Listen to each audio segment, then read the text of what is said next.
When a trembling old woman handed her last $10 to a stranded biker on the highway, she thought she'd never see him again. But the next morning, the roar of 50 engines echoed down her street, and what they brought changed her life forever. Stay till the end, because this one will remind you that kindness always finds its way home. 50 pension check. It was supposed to pay for heating that night, but something in her heart whispered, "Help him." "Here," she said softly, pressing the bills into his palm. "It's not much, but it should get you some gas." The man blinked, shocked.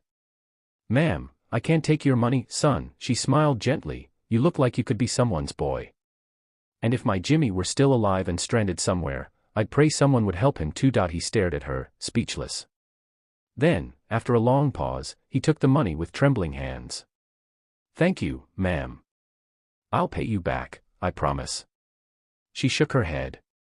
"Just promise me you'll help someone else when you can." He nodded slowly, eyes moist. "You got." He filled his tank, waved goodbye, and disappeared into the horizon with a thunderous rumble of the engine. Martha smiled faintly, clutching her thin coat tighter against the cold as she continued walking home. That night, her small house was darker than usual. The heater stayed off.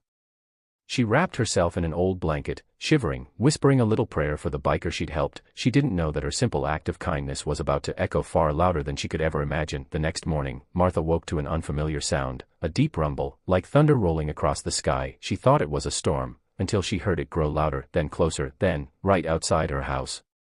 She shuffled to the window, heart pounding. Her jaw dropped. Outside, lining the entire street, were dozens of motorcycles, gleaming, loud, and powerful. At least 50 riders, all wearing leather jackets, engines idling like a symphony of steel. At the front stood the young biker from the night before, the one she had given her last $10 to. He removed his helmet and smiled up at her window. "Morning, Miss Martha. I told you I'd come back." She stepped outside slowly, her eyes wide. "Oh, my goodness, what is all this?" The biker grinned. "I told the guys what you did for me. How you gave your last $10 to a stranger without expecting anything back." He looked around at the sea of bikers behind him. "These men and women here, they're my family. And when we heard your story, we knew we had to do something." Martha covered her mouth as a tear escaped. Then one of the bikers, a woman with bright red hair, stepped forward and handed Martha a set of keys. Confused, she looked down. "What's this?" The biker smiled. "Your new home, ma'am." Martha's knees nearly gave out. What?" The young man nodded. "We found out your house's roof was falling apart, the heater's broken, and you've been living on next to nothing. So we took up a collection. Reached out to a few sponsors. Every rider pitched in. And yesterday, we finished something special." He pointed down the street. Parked at the end was a freshly painted, cozy-looking cottage with a small garden, a porch swing, and a ramp instead of steps. "That's yours, Miss Martha. Free and clear." Martha gasped, her hands shaking. "I don't deserve this." The young man smiled. "You deserve the world, ma'am. You taught us that one small act of kindness can start a wildfire." The crowd of bikers cheered, revving their engines in a thunderous roar that filled the air with energy and warmth. Neighbors came out to watch as tears streamed down Martha's cheeks. She whispered through her tears, "I only gave $10. And you got 50 hearts in return," the biker said softly.